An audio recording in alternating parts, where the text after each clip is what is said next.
Hello दोस्तों, एक बार फिर से आपका स्वागत है मेरे यूट्यूब चैनल पढ़ने की कला। आज हम बीएनएस फर्स्ट यूनिट का 6th नंबर क्वेश्चन लेकर हाजिर हुए हैं। तो क्वेश्चन इस प्रकार है, भारतीय न्याय संहिता में कितने प्रकार के दंड निर्धारित किए गए हैं? मृत्यु दंड के महत्व एवं उपयोगिता की विवेचना कीजिए।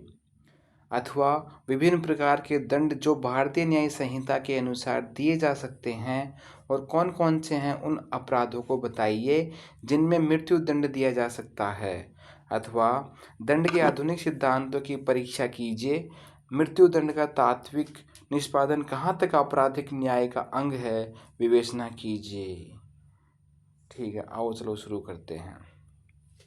दंड के सिद्धांत मनोहर लाल बनाम दिनेश आनंद के मामले में उच्चतम न्यायालय ने ठीक ही कहा है कि समाज की सुरक्षा के लिए अपराधियों को अभियोजित एवं दंडित करना एक सामाजिक आवश्यकता है। ठीक है जी, समाज की सुरक्षा करने के लिए अपराधियों को अभियोजित एवं दंडित करना सामाजिक आवश्यकता है, ये कहा गया है मनोहर लाल बनाम दिनेश आनंद के मामले में सुप्रीम कोर्ट के द्वारा। इसके लिए आधिकारिकता की अवधारणा अर्थहीन है। स्पष्ट है कि दंड का मुख्य उद्देश्य अपराधों की रोकथाम करना तथा समाज में भय व्याप्त करना है। ठीक है, तो दंड का मुख्य उद्देश्य होता है ना, वो अपराध को रोकने के लिए तथा समाज में भय व्याप्त करने के लिए होता है, ताकि लोग अपराधों की ओर प्रवृत्त न हो सकें। ठीक है, प्रवृत्त नहीं हो सके मतलब वो अपराध नहीं करे, अपराधों की ओर बढ़े नहीं, अपराध करे नहीं। इसी धारणा से दंड के विभिन्न सिद्धांतों का प्रतिपादन हुआ है। दंड के मुख्यतः निम्नांकित सिद्धांत हैं। 4 प्रकार के सिद्धांत दिए गए हैं। कौन कौन से हैं? निवारणार्थ अर्थात प्रतिरोधात्मक सिद्धांत। दूसरा प्रतिकारात्मक अर्थात प्रतिशोधात्मक सिद्धांत। तीसरा निषेधात्मक अर्थात निरोधात्मक सिद्धांत। चौथा सुधारात्मक सिद्धांत। ठीक है जी, चलो फर्स्ट का शुरू करते हैं। निवारणार्थ सिद्धांत अर्थात प्रतिरोधात्मक सिद्धांत, यह दंड का प्राचीनतम सिद्धांत है। ठीक है जी, सबसे पुराना दंड है। ठीक है, इसका मुख्य उद्देश्य दंड के माध्यम से अपराधियों को भयभीत रखते हुए उन्हें भविष्य में अपराधों की ओर प्रवृत्त होने से रोकना है। ठीक है जी, जो निवारणार्थ है ना, इसका मुख्य उद्देश्य क्या है कि जो अपराधी होते हैं, जो जो क्रिमिनल्स होते हैं, उनको भयभीत करना है, उनको भयभीत करके रखते हैं कि वो भविष्य में कोई अपराध कारित न करे। ठीक है, इसका मुख्य उद्देश्य यही है। इतना ही नहीं, इसका उद्देश्य समाज के अन्य व्यक्तियों में भी भय व्याप्त करना है ताकि वे अपराध नहीं करें। ठीक है, इसका मुख्य उद्देश्य एक तो ये था कि अपराधियों में भय व्याप्त करके रखना, जिससे वो अपराध की ओर अग्रसर ना हो। और इसका दूसरा उद्देश्य यह है कि समाज में भय व्याप्त करना। ठीक है, इसका भी ये दूसरा उद्देश्य ये था। इसके अंतर्गत अपराधियों को कठोर दंड यातनाएं एवं यंत्रणाएं दी जाती है। ठीक है, इसके अंतर्गत अपराधियों को कठोर से कठोर दंड दिया जाता है, उनको यातनाएं दी जाती हैं और यंत्रणाएं दी जाती हैं, ताकि उन्हें सबक मिले और वे भविष्य में अपराध करने का साहस नहीं जुटा पाएं। इस प्रकार दंड के भय से अपराधों का निवारण करना ही इस सिद्धांत का मुख्य ध्येय है। ठीक है, इस प्रकार दंड के भय से, तो दंड का जो भय है ना, उसको उस भय से अपराधों का निवारण करना ही इस सिद्धांत का मुख्य उद्देश्य है। ठीक है, इसमें ये बताया गया अपराधियों के मन में इतना दंड का इतना भय भर दो कि वो अपराध की ओर अग्रसर न हो, और समाज में कोई व्यक्ति उस अपराधी को देख कर उस दंड के बारे में सोचकर अपराध करने के भी ना सोचे। ठीक है, लेकिन वर्तमान समय में ये सिद्धांत स्वीकार्य नहीं है, क्योंकि अब अपराध कारित करने के कई कारण माने जाने लगे हैं। कई बार व्यक्ति विवशता एवं अज्ञानतावश भी अपराध कर बैठता है। ऐसी स्थिति में अभियुक्त को कठोर दंड देना न्यायोचित प्रतीत नहीं होता है। इसमें बताया गया है कि जो वर्तमान की जो स्थिति है, इसमें इस सिद्धांत को स्वीकार नहीं कर सकते, क्योंकि कई बार व्यक्ति विवशता और अज्ञानतावश भी अपराध कर बैठता है, और उस अपराध के लिए उस व्यक्ति को कठोर दंड देना न्यायोचित प्रतीत नहीं होता है, न्याय के अंदर उचित नहीं होता। ठीक है जी, एलिस्टर एंथोनी प्रेस बनाम स्टेट ऑफ महाराष्ट्र के मामले में उच्चतम न्यायालय द्वारा यह कहा गया है कि दंड निवारणात्मक अथवा सुधारात्मक हो सकता है।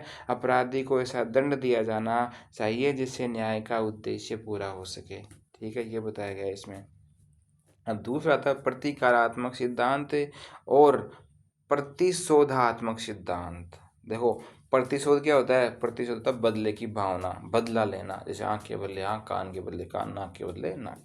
ठीक है जी, इसे प्रतिशोधात्मक सिद्धांत भी कहा जाता है। प्रतिशोध का मतलब होता है बदला लेना। पी.के. सेन के अनुसार बुराई का बदला बुराई से लेना ही इस दंड का मुख्य उद्देश्य है।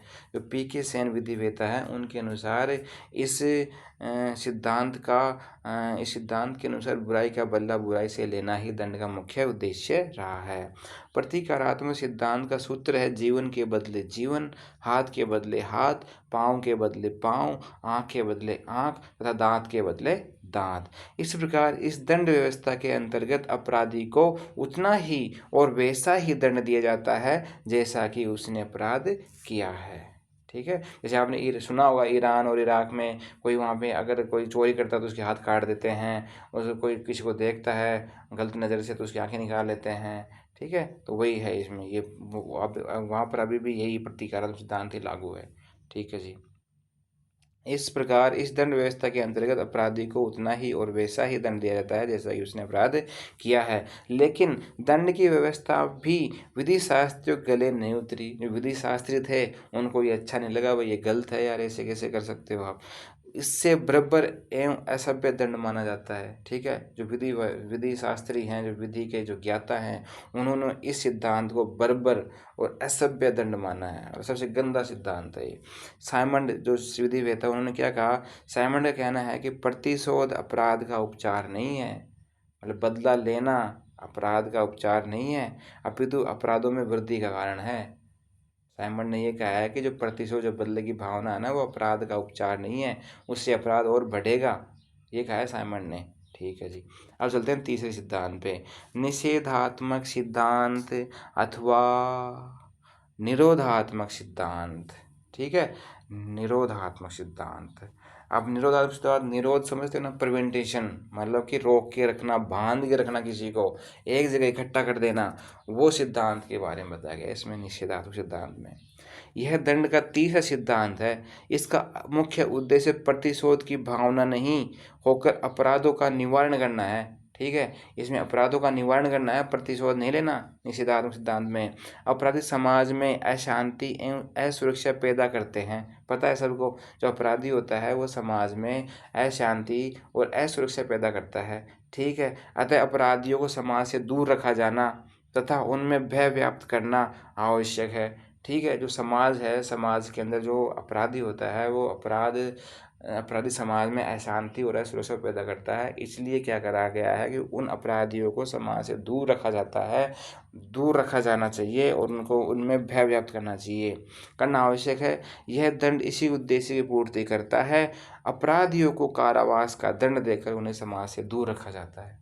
आगे बात समझ में, मान लो कि समाज को अपराधियों के द्वारा या अपराधियों से मुक्त करने के लिए अपराधियों को कारावास की सजा दी जाती है। बेंथम जो विधिवेता, तो उन्होंने क्या कहा? अपराधियों एवं समाज कंटकों को समाज से दूर रखा जाना आवश्यक है। ठीक है जी, समाज कंटक और जो अपराधी होते हैं उनको समाज से दूर रखा जाना आवश्यक है। यदि उन्हें समाज से दूर रखा नहीं जाता है ना, तो वे समाज में अशांति पैदा करेंगे और यह दंड अपराधों के निवारण का सर्वोत्तम उपचार होगा। और फिर जो दंड है ना, दंड वही अपराध का सर्वोत्तम उपचार होगा। ठीक है जी, लेकिन इस सिद्धांत की भी यह कहकर आलोचना की जाती है कि आखिर किसी व्यक्ति को कब तक कारावास में रखा जाएगा, वह कब तक समाज से दूर रहेगा, कारावास से बाहर आकर वह फिर अपराध करने लगेगा। फिर कई व्यक्ति आदतन अपराधी होते हैं जिन्हें दंड से भयभीत नहीं किया जा सकता। ठीक है, अब आगे देखते हैं सुधारात्मक सिद्धांत। चौथा था सुधारात्मक सिद्धांत। यह दंड का आधुनिकतम सिद्धांत है जो वर्तमान के अंदर इसी सिद्धांत को लागू किया गया है। ठीक है, इसका मुख्य उद्देश्य अपराधियों में सुधार लाना है। इसका मुख्य उद्देश्य दंड देना नहीं है, इसका मुख्य उद्देश्य अपराधियों में सुधार लाना है। इस सिद्धांत के समर्थकों की मान्यता है कि अपराधियों का हृदय परिवर्तन कर उन्हें अपराधों की ओर प्रवृत्त होने से रोका जा सकता है। इस सिद्धांत के जो समर्थक होते हैं ना, विधिवेता होते हैं, वो ये बोलते हैं कि अपराधियों के हृदय को परिवर्तित कर उनको अपराधों की ओर प्रवृत्त होने से रोका जा सकता है। उनका कहना है कि अनेक बार अपराध विवशता, भावुकता, निर्धनता और पारिवारिक परिस्थितियों आदि के कारण कारित होते हैं। ठीक है, जो विधिवेता है, विधि शास्त्री, उनका कहना है कि अनेक बार जो अपराध होता है वो विवशता क्या होती है, विवशता होती है मजबूरी। भावुकता क्या होती है, जैसे भावनाओं में बह गया। निर्धनता क्या होती है, जैसे गरीबी होती है। और पारिवारिक परिस्थिति क्या होती है, जैसे परिवार की जो परिस्थिति, परिवार में कलेश चल रहा है ना, उस वजह से कोई अपराध कारित हो जाता है, उसको बोलते हैं पारिवारिक परिस्थितियाँ के कारण अपराध कारित होते हैं। ऐसे व्यक्तियों के मन में प्रायश्चित का भाव रहता है। ठीक है, ऐसे व्यक्तियों के मन में प्रायश्चित का भाव होता है। वे कालांतर में सुधरना चाहते हैं, वे कालांतर मतलब वे दिन ब दिन में सुधरना चाहते हैं। ऐसे व्यक्तियों को सुधरने का अवसर प्रदान किया जाना आवश्यक है, और ऐसे व्यक्तियों को सुधारा जाना या फिर सुधरने का अवसर प्रदान करना आवश्यक है। यही सुधारात्मक सिद्धांत का लक्ष्य है। ठीक है, अब आगे बात समझ में, मतलब कि कोई अपराधी होता है वह परिवार की परिस्थितियों के अनुसार निर्धनता में, विवशता में, भावुकता में कोई अपराध कर बैठता है और उसको दंड मिल जाता है, तो उस व्यक्ति को कालांतर में उसको वो प्रायश्चित का भागीदार होता है, उसको प्रायश्चित करना होता है। ठीक है, वो कालांतर में सुधरने की इच्छा रखता है, तो ऐसे व्यक्ति को सुधरने के लिए जो मौका दिया जाता है, उनको सुधारा जाता है, उनका हृदय परिवर्तन करके उस सिद्धांत को सुधारात्मक सिद्धांत बोलते हैं। वर्तमान में इस सिद्धांत को व्यापक महत्व प्रदान किया गया है। ठीक है, इसको पूरे स्तर पर इसको महत्व दिया गया है। विभिन्न विधियों में सुधारात्मक उपायों की व्यवस्था की गई है। यहाँ भर्त्सना, परिवीक्षा, पैरोल, पुनर्वास, कामगृहों में काम के बदले पारिश्रमिक, सुधार गृहों आदि की स्थापना की गई है। ठीक है जी, इसमें देखो, इसमें जो भर्त्सना है, वो भर्त्सना क्या होती है भाई, जैसे जो डांट फटकार होती है उसको बोलते हैं भर्त्सना। परिवीक्षा आप जानते ही हैं, पैरोल जानते ही हैं। पुनर्वास जो उनके आवास रिहेबिलिटेशन सेंटर होते हैं वो। कारागृहों में काम के बदले पारिश्रमिक, सुधार गृहों की स्थापना आदि इसी व्यवस्था, इसी सिद्धांत के अंतर्गत की गई है। न्यायमूर्ति कृष्णा अय्यर के सुधारात्मक सिद्धांत के प्रबल समर्थक रहे हैं। न्यायमूर्ति कृष्णा अय्यर सुधारात्मक सिद्धांत के प्रबल समर्थक रहे हैं। शिवाजी बनाम स्टेट ऑफ महाराष्ट्र के मामले में यह कहा गया है कि वर्तमान दंड व्यवस्था में समाज के अनुकूल नहीं है। वर्तमान दंड व्यवस्था समाज के अनुकूल नहीं है। दंड का सुधारात्मक सिद्धांत ही अपराधों के निवारण में सार्थक सिद्ध हो सकता है। समझ में आगे बात। शिवाजी बनाम स्टेट ऑफ महाराष्ट्र के मामले में कहा गया है कि वर्तमान दंड व्यवस्था समाज के अनुकूल नहीं है। दंड का सुधारात्मक सिद्धांत ही अपराधों के निवारण में सार्थक सिद्ध हो सकता है। इस सिद्धांत की आलोचना कुल मिलाकर यह कहकर की जाती है कि यह अति विश्वास योग्य नहीं है, क्योंकि इसका दुरुपयोग किए जाने की प्रबल संभावना है। ठीक है, अब आते हैं दंड के प्रकार। दंड कितने प्रकार के होते हैं वो देख लेते हैं। अब भारतीय न्याय संहिता 2023 की धारा 4 में दंड के विभिन्न प्रकारों का उल्लेख किया गया है। ठीक है, कौन कौन से दंड? क मृत्यु दंड, ख आजीवन कारावास, ग कारावास, जो 2 प्रकार के होते हैं। एक होता है कठिन अर्थात कठोर श्रम के साथ, एक होता है सादा। घ होता है संपत्ति का संपहरण, ड होता है जुर्माना, च होता है सामुदायिक सेवा। ये 4-5 प्रकार के अपराध होते हैं। यहाँ यह उल्लेखनीय है कि दंड अपराध की गंभीरता के अनुरूप होना चाहिए। ठीक है, जो दंड होता है ना, दंड जो अपन किसी अपराधी को दंड देते हैं तो वो अपराध की गंभीरता के आधार पर ही उसको दंड दिया जाना चाहिए। ऐसे नहीं कि मनमर्जी आया जो दंड दे दिया, नहीं। स्टेट ऑफ मध्य प्रदेश बनाम सुरेंद्र में यह कहा गया है। स्टेट बनाम संजीव नंदा के मामले में भी उच्चतम न्यायालय द्वारा यह कहा गया है कि दंड अपराध की गंभीरता के अनुरूप होना चाहिए। दंड ऐसा हो जो समाज की अपराधियों से रक्षा कर सके। दंड ऐसा हो कि जो समाज की अपराधियों से रक्षा कर सके, ऐसा होना चाहिए दंड। अब आते हैं मृत्यु दंड। दंडों की श्रृंखला में मृत्यु दंड कठोरतम दंड है। ठीक है, आपको सबको पता है जो मृत्यु दंड है वो सबसे कठोरतम दंड है।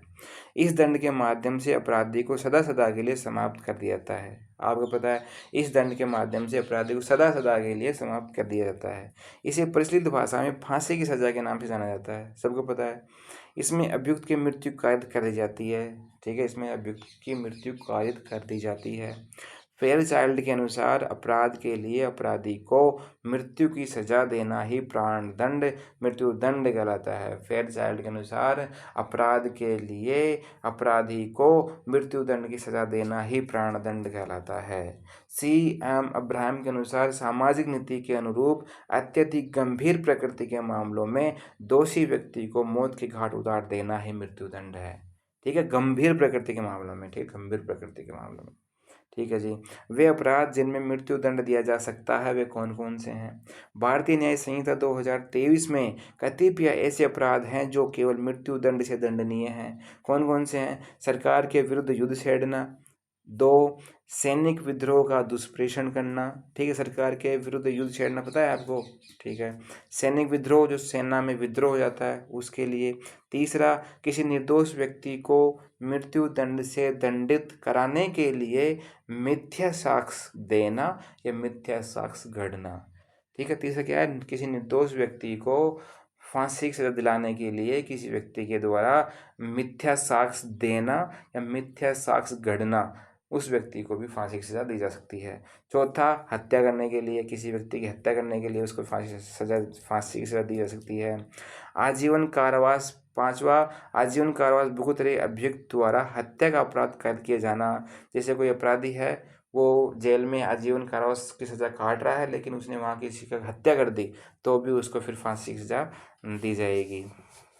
छठा, किसी बालक या विक्षिप्त व्यक्ति को आत्महत्या करने के लिए दुष्प्रेरित करना।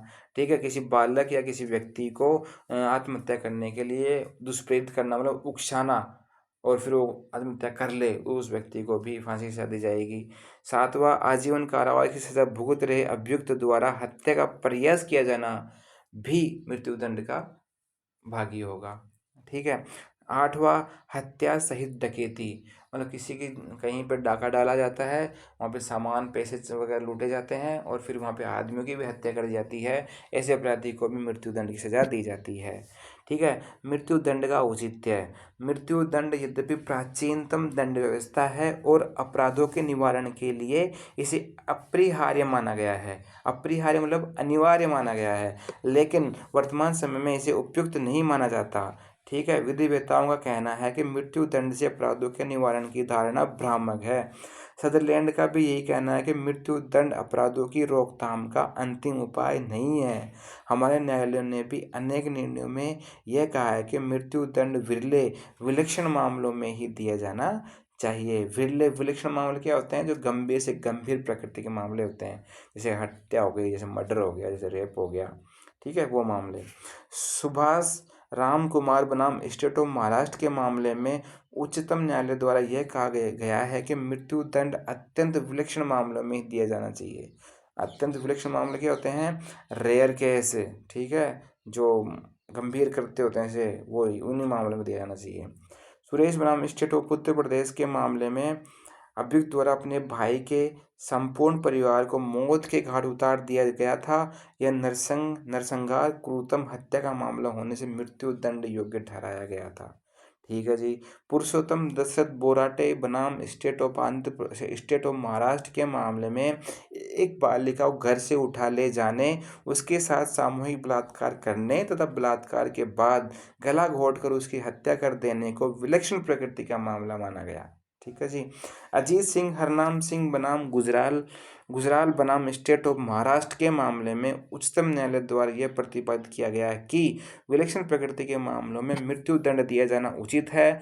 मृत्युदंड का उन्मूलन किया जाना विधायिका की अधिकारिता में है, न्यायपालिका की अधिकारिता में नहीं। इसमें बताया गया है कि जो मृत्युदंड किसी अपराधी को दिया जाता है तो उसका जो उन्मूलन है वह विधायिका व कार्यपालिका के द्वारा किया जाएगा, न कि न्यायपालिका के द्वारा किया जाएगा। राजीव गांधी हत्याकांड, स्टेट ऑफ तमिलनाडु बनाम नलिनी वगैरह के मामले में ऐसा विलक्षण मामला है जिसमें उच्चतम न्यायालय द्वारा अभियुक्त नलिनी, संथान, मरुगन, अरिवा आदि को मृत्युदंड को न्यायोचित ठहराया गया। उच्चतम न्यायालय ने नलिनी की इस प्रार्थना को भी ठुकरा दिया कि नवजात शिशु की देखरेख के लिए उसके मृत्युदंड को आजीवन कारावास में बदल दिया जाए। मोलई बनाम स्टेट ऑफ आंध्र प्रदेश के मामले में भी विलक्षण मामला माना गया, क्योंकि इसमें अभियुक्त द्वारा एक 16 वर्षीय बालिका के साथ बलात्कार कर उसकी हत्या कर दी गई थी, इसलिए उसको फांसी की सजा दी गई। मुकेश बनाम स्टेट के मामले में एक 23 वर्षीय छात्रा के साथ सामूहिक बलात्कार किया गया था। अभियुक्त गणों द्वारा अभियुक्त्री को गर्म सलाखों से दागा गया, उसके साथ बारी बारी से बलात्कार किया गया, उसके साथ अप्राकृतिक मैथुन भी किया गया, मुख्य मैथुन का प्रयास किया गया, अभियुक्त गण द्वारा उसे अपनी वासना का शिकार बनाया गया और अंततः वह मृत्यु की शिकार हुई। इसे विलक्षण प्रकृति का मामला मानते हुए मृत्युदंड का आदेश दिया गया। कुल मिलाकर यह कहा जा सकता है कि मृत्युदंड की उपयोगिता केवल विलक्षण प्रकृति के मामलों तक रह गई है। ठीक है, अब आता है दूसरा, आजीवन कारावास। मृत्युदंड के पश्चात आजीवन कारावास को कठोरतम दंड माना जाता है। यह कारावास हत्या, बलात्कार, दहेज, मृत्यु, डकैती जैसे गंभीर मामलों में दिया जाता है। नायब सिंह बनाम स्टेट के मामले में आजीवन कारावास को कठोर कारावास ही माना गया है। आजीवन कारावास का शाब्दिक अर्थ है जीवन पर्यंत कारावास, लेकिन भारतीय नागरिक सुरक्षा संहिता 2023 की धारा 475 के अंतर्गत यह 14 वर्ष में पूरा हो सकता है। लक्ष्मण नास्कर बनाम स्टेट ऑफ वेस्ट बंगाल के मामले में उच्चतम न्यायालय द्वारा यह अभी निर्धारित किया गया है कि आजीवन कारावास से अभिप्राय जीवन पर्यंत कारावास से है। इससे पूर्व छूट का लाभ प्राप्त कर अभियुक्त स्वतः कारावास से मुक्ति नहीं हो पाता। छूट का लाभ केवल समुचित सरकार के पृथक आदेश से ही प्राप्त हो सकता है। ठीक है, जो राज्य गवर्नमेंट है, जो स्टेट सेंट्रल गवर्नमेंट है, उसके अलग से आदेश निकालेगी भाई किसकी सज़ा माफ़ की जाती है, किसको छूट की जाती है, तब उसके बाद ही वो छूट सकते हैं आजीवन कारावास से।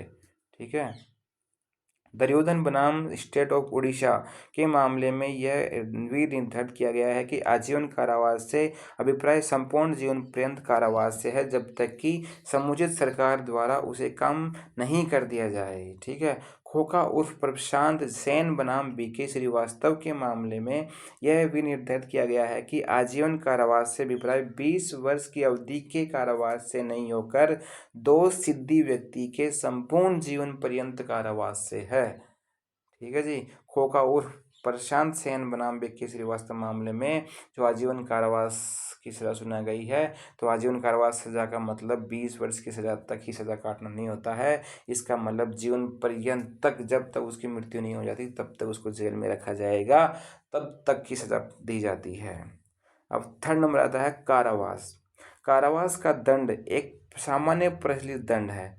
प्राय सभी देशों की दंड विधियों में कारावास के दंड की व्यवस्था मिलती है। ठीक है, सभी देशों में कारावास मिलेंगे, सभी देशों में आपको जेल मिलेंगे। ठीक है, तो सभी देशों में ये विधियाँ कारावास वाले सिस्टम लागू है। सामान्यतः अधिकांश अपराधों के लिए भी कारावास के दंड का प्रावधान है। ठीक है, अधिकांश के लिए कारावास दो प्रकार के होते हैं, एक होता है कठोर कारावास, एक होता है साधारण कारावास। अब कठोर कारावास क्या होता है? कठोर कारावास वो होता है जिसमें, जो आपने देखा होगा टीवी में, सिनेमा में, कि वहाँ पे जो अपराधी होते हैं वो वहाँ पे पत्थर तोड़ते हैं, पहाड़ों को तोड़ते हैं, साफ सफाई करते हैं, झाड़ू पोछा करते हैं, और फिर वो उसमें कठोर कारावास में आ जाता है। ठीक है, और जो साधारण कारावास क्या होता है? साधारण कारावास में उनको एक नॉर्मल जेल में रखा जाता है, तो वहाँ पे अपने काम से काम रखते हैं, झाड़ू पोछा करते हैं, साग सब्जी बनाते हैं, और उनको बाहर लेके नहीं जाया जाता। वो कठोर काम नहीं करवाते उनसे साधारण काम करवाते हैं, वो साधारण कारावास बोला जाता है।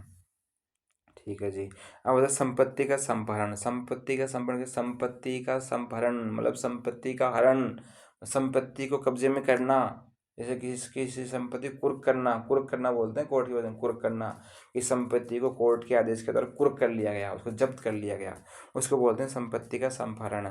संपत्ति का संपहरण भी दंड का एक रूप है। भारतीय न्याय संहिता 2023 के अंतर्गत कारित अपराधों के लिए संपत्ति के संपहरण के दंड का प्रावधान किया जाता है। जैसे कोई व्यक्ति है, किसी ने कोई अपराध कर दिया, किसी ने किसी के पैसे उधार ले लिए, ठीक है, और उसने मान लो 5 लाख रुपये उधार लिए, अब उसके पास पैसे नहीं है चुकाने के लिए, तो न्यायालय क्या करेगा? उसके जो पैसे है ना, वो चुकाने के लिए क्या करेगा? उसके नाम जो संपत्ति होगा, उसकी संपत्ति कुर्क कर लेगा।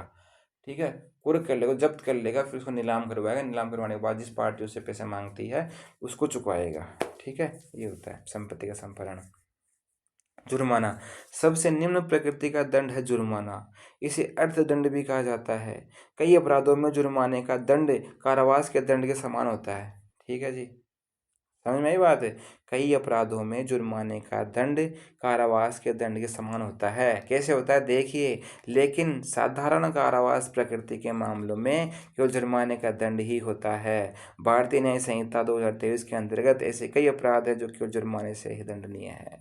ठीक है, जुर्माने के वजह से सबसे निम्न प्रकृति का जुर्माना होता है। जैसे आपने जैसे पुलिस, ट्रैफिक पुलिस अपना जो गाड़ी हेलमेट पकड़ लेती है, गाड़ी हेलमेट नहीं होने पे हेलमेट का जुर्माना कर देती है, वो कोर्ट में फिर चालान पेश होता है, वो अपन जमा कराते हैं। तो वो क्या है, वो एक तरह से अपराध ही है, लेकिन वो साधारण प्रकृति का अपराध होता है और निम्न कोटि का अपराध होता है, इसलिए उसको जुर्माने से सॉर्ट आउट कर दिया जाता है। कई बार आपने सुना होगा किसी किसी मुलजिमान के द्वारा, भाई किसी ने कोई चोरी करी, उसको अगर 2 साल की सज़ा होती है, उसका दोष सिद्ध हो गया, 2 साल सज़ा होती है उसको, तो उसको 2000 रुपये जुर्माना और 2 साल तक की सज़ा ऐसे कुछ देते हैं। अगर वो जुर्माना नहीं देता है तो फिर उसकी सज़ा को 2 माह और एक्सटेंड कर दिया जाता है। जुर्माना दे देता है तो फिर वो 2 साल का कारावास काट के आता है। तो ये है जुर्माना। ठीक है, इसी तरह हमने आपको संपूर्ण पूरे दंड के प्रकार समझा दिए और आपको जो क्वेश्चन में पूछा था आपसे सिद्धांतों के बारे में, वो सिद्धांत समझा दिए। उम्मीद है आपको अच्छे से समझ में आया होगा।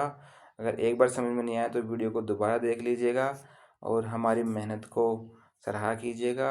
वीडियो अच्छा लगे तो लाइक कीजिएगा, सब्सक्राइब कीजिएगा, शेयर कीजिएगा और हमारे चैनल के साथ जुड़े रहिएगा। मिलते हैं अगले क्वेश्चन के अंदर। Thank you so much.